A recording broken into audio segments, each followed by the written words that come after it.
Right, okay, so this video is a lead on from Doug and Bill, where Bill was checking the output from his signal generator and Doug checked the output of his signal generator, and they ran them into their oscilloscopes just to see what the output was and to make sure that the output was clean and tidy and nice and neat.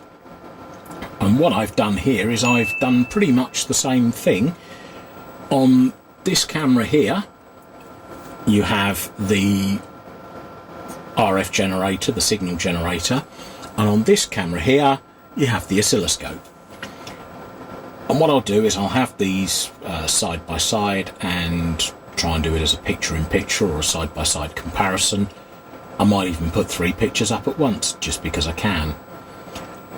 So what have we got? Well, on the RF generator you can actually see that we have 50 megahertz of RF coming out at 20 millivolts RF level, and although you have here a frequency of a kilohertz with a level of 1.5 kilohertz deviation, it's actually set to off because I've turned the modulation off so that it is a raw carrier.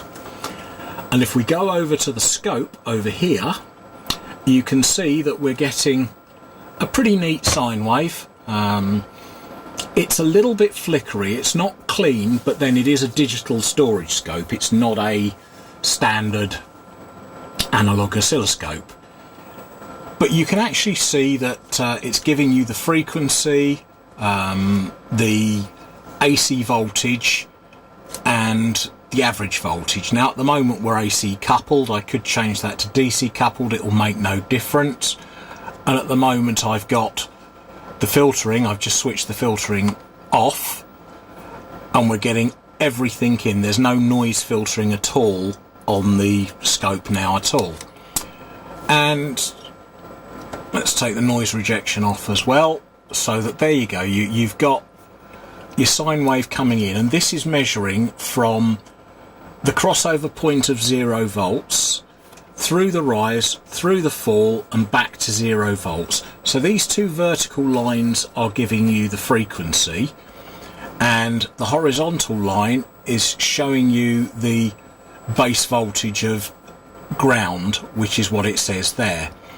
Now I can go through the menus. If I go to the coupling menu and say choose average voltage, it will show the average voltage is 166, 178 microvolts average, which is not your RMS voltage, obviously it's your average voltage. We can do an RMS voltage level, which gives you this cursor here giving you 0.707 value of 36 millivolts of RF. So what does this actually show? Well, nothing at the moment, but if I go to frequency and say I bring the frequency down to 10 megacycles and readjust the time base, and let's select the frequency again,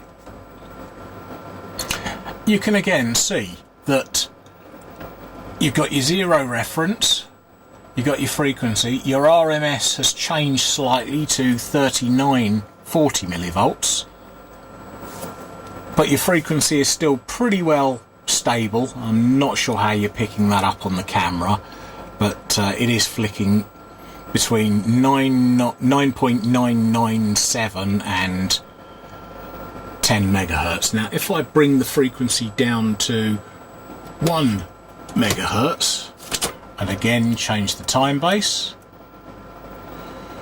the scope then settles down and says there you go, 1 megahertz, 39.66 millivolts RMS. So it is still giving us the RMS measurement. Let's go down to 0.5 megahertz. Now the voltage RMS again has changed, 37.76. Frequency is pretty well rock solid at 500 kilohertz. Let's go to 100 kilohertz, I believe. No, I can't go that low on this. I think 500 kilohertz is about my limit, or is it 400? Let's delete those figures. 400 kilohertz. Yeah, that's about as low as I can go. Pretty much 400 kilohertz there. Obviously this is all RF. I can't go much lower with this particular RF generator. But again, we're getting about 38 millivolts of RF coming out of the thing.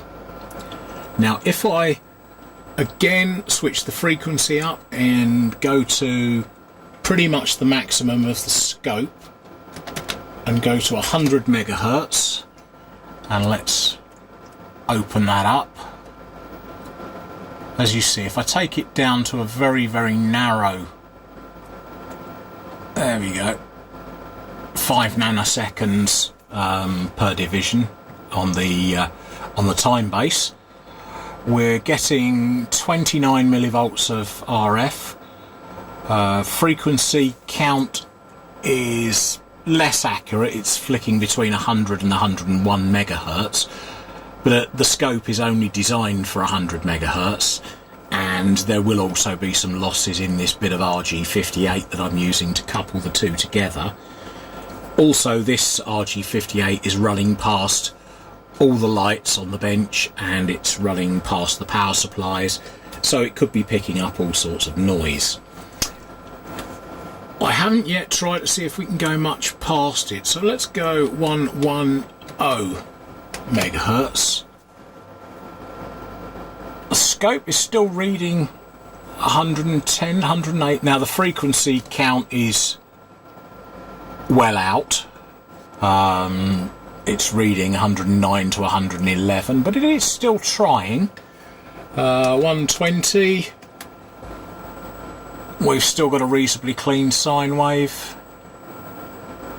Millivolts level is dropped to 25. Rather than mess about, 200 megahertz. And the scope is now really struggling. It can't get a proper lock. We're well outside its bandwidth. Let's take it down to 130. Okay, it's locking up at 130, so not bad for a scope that's designed to only measure 100 megahertz. To actually get a lock at 130 is not doing too bad at all. Now the signal generator is capable of running up to a gigahertz, which is over the top of pretty much any scope I've ever had. It's a little bit out of bandwidth, but when it comes to actually measuring the RF, the signal doesn't change that much, and it does change per band as we've just seen, but generally the output is actually clean and consistent, which is what it's meant to be, right across the range. So that's this little video. Hopefully it's shed some light on my test equipment, and it's actually given me something to look at, because something is possibly not quite calibrated. Unfortunately, a lot of my other test equipment is stored in my attic at the moment, waiting for the new workshop, so I can't actually test it against a separate frequency counter rather than using the built-in one of the scope. I think we've listened to the noise long enough. I'm going to shut the RF generator down and make everything quiet. And then I'll shut the scope down and make everything quiet.